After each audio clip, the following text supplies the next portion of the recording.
नमस्कार, मैं हूं देवेंद्र सिंह यादव। आप देख रहे हैं दृष्टि एमपीपीएससी यूट्यूब चैनल। आज स्वतंत्रता दिवस के उपलक्ष्य पर हम बात करेंगे मध्य प्रदेश में हुए नमक सत्याग्रह।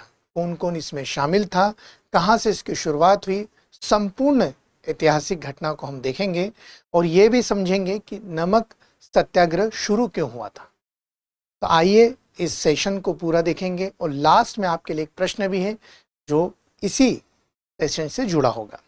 तो अगर हम बात करें मध्य प्रदेश में नमक सत्याग्रह की, तो नमक सत्याग्रह शुरू क्यों किया गया था? ये सत्याग्रह शुरू किया गया था नमक कानून के अगेंस्ट में।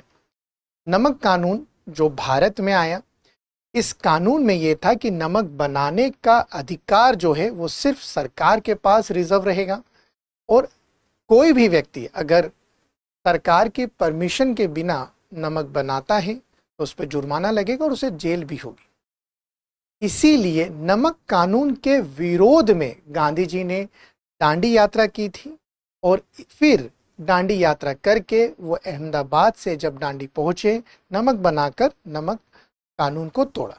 अब चूंकि मध्य प्रदेश में जब नमक कानून की बात आती है तो मध्य प्रदेश में कोई भी सीमा जो है समुद्र से नहीं लगती।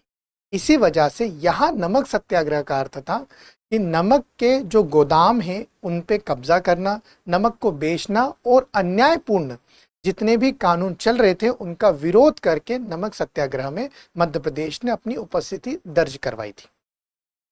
ठीक है, आइए बात करते हैं हम नमक सत्याग्रह की। तो नमक कानून की अगर हम बात करें तो साल्ट एक्ट ये भारत आया। अधिकार ये था, एक अधिकार था इसमें कि जो सरकार है सिर्फ नमक वही बना सकती है और बेच सकती है, आम जनता के लिए नहीं था। भारी टैक्स लगा दिया गया, नमक पर बहुत ज़्यादा टैक्स लगा दिया गया था जिसके कारण आम जनता के लिए नमक महंगा हो गया। सजा थी, अगर कोई समुद्र का पानी उबाल कर नमक बना भी लेता है तो उसे जुर्माना भी देना पड़ेगा और जेल भी भोगना पड़ेगी। नमक सत्याग्रह में अगर हम बात करें कि भारत में इसकी शुरुआत कहाँ से हुई थी, तो महात्मा गांधी जी के द्वारा शुरू की गई थी।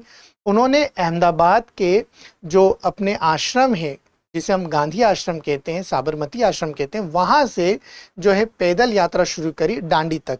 12 मार्च से ये यात्रा शुरू हुई थी और इसका समापन हुआ था 6 अप्रैल 1930 को। नमक बनाकर नमक कानून तोड़ा गया। अब आते हैं हमारे मध्य प्रदेश में इसका संबंध कहाँ से। 6 अप्रैल को नमक कानून तोड़ा गया था तो मध्य प्रदेश में 2 दिन बाद यह सत्याग्रह जो है शुरू हुआ था 8 अप्रैल 1930। ये डेट आप एग्जाम पॉइंट ऑफ व्यू से याद रखेंगे। शुरुआत कहाँ से हुई थी? जबलपुर से हुई थी।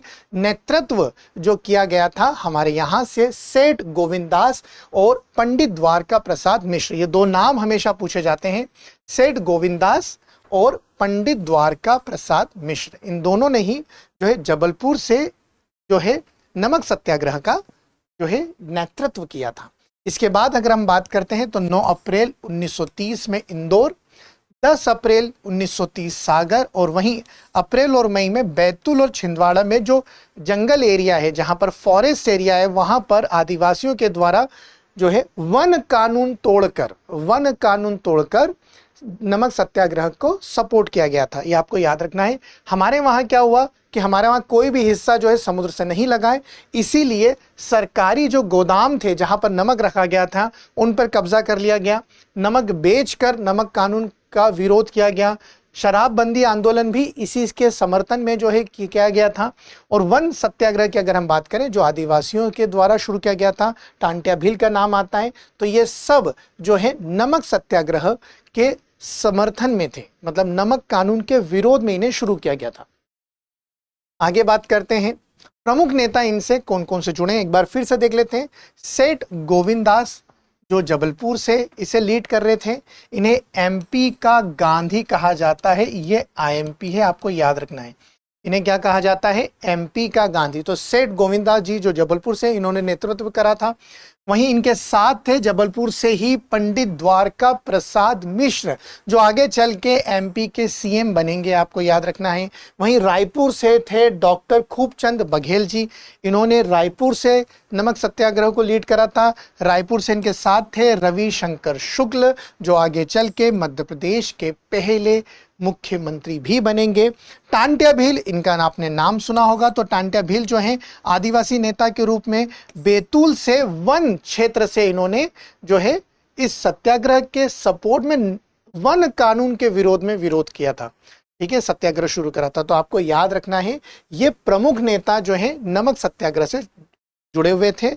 बस याद रखना है कि नमक सत्याग्रह मध्य प्रदेश में सिर्फ नमक कानून को तोड़ने के अलावा ये वन कानून जो था उसके भी अगेंस्ट में था, शराबबंदी भी इसमें इंक्लूड की गई थी।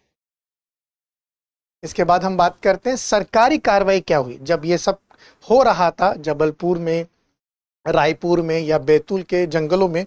तो फिर सरकारी कार्रवाई ये हुई कि हजारों लोगों को गिरफ्तार कर लिया गया। लगभग जबलपुर की जो सेंट्रल जेल थी वो पूरी तरह से भर गई थी, लाठीचार्ज हुआ, बहुत सारे लोगों को ठीक है कई प्रकार की जो है हानि हुई। इसके अलावा आपको याद रखना है कि मध्य प्रदेश में समुद्र नहीं है, इसलिए यहाँ नमक बनाकर कानून नहीं तोड़ा गया था, या बना ही नहीं सकते थे। नमक बेचना, गोदाम लूटना, अन्यायपूर्ण कानून तोड़ना ही सत्याग्रह का भाग माना गया। ठीक है, बात करते हैं फ्रीडम सेल। 11 अगस्त से 16 अगस्त तक चल रहा है। इस सेल में हमारे सारे जो पीसीएस के हमारे ऑनलाइन कोर्सेज हैं उसमें 50% ऑफ है। जैसे यूपी पीसीएस, हम बिहार पीसीएस की बात करते हैं, राजस्थान, हरियाणा, सभी पे आपको ऑफ मिलेगा। अधिक जानकारी के लिए आप कॉल कर सकते हैं हमारे 8750187501 जो हमारा नंबर है, इस पर आप कॉल करके सारी जानकारी प्राप्त कर सकते हैं। क्या यह जानकारी एमपीपीएससी के लिए भी है? तो हमारे एमपीपीएससी बच्चों के लिए भी अच्छी खबर है कि हाँ, फ्रीडम सेल जो है वो 50% ऑफ 11 से 16 अगस्त के बीच में एमपीपीएससी के भी सारे ऑनलाइन कोर्सेज पे अवेलेबल है। मतलब फाउंडेशन कोर्स हुआ, प्रीलिम्स हुआ, मेंस, स्टूडियो, अन्य जितने भी कोर्सेज हैं ये सब आपको ऑनलाइन 50% में ऑफ मिलने वाले हैं। यहाँ पर भी आप जानकारी के लिए 8750187501 पर कॉल करके संपूर्ण जानकारी प्राप्त कर सकते हैं। अब आप इसमें हमें एक उत्तर जल्दी से कमेंट करके बताइए कि जो साल्ट एक्ट था, जो नमक कानून था जिसका हमने विरोध किया गया था, ये भारत कब आया था? ठीक है, कमेंट करके जरूर बताइए। जय हिंद, जय भारत। अब एग्जाम की तैयारी को और बेहतर करने के लिए हमारे चैनल को लाइक, शेयर और सब्सक्राइब करना ना भूलें।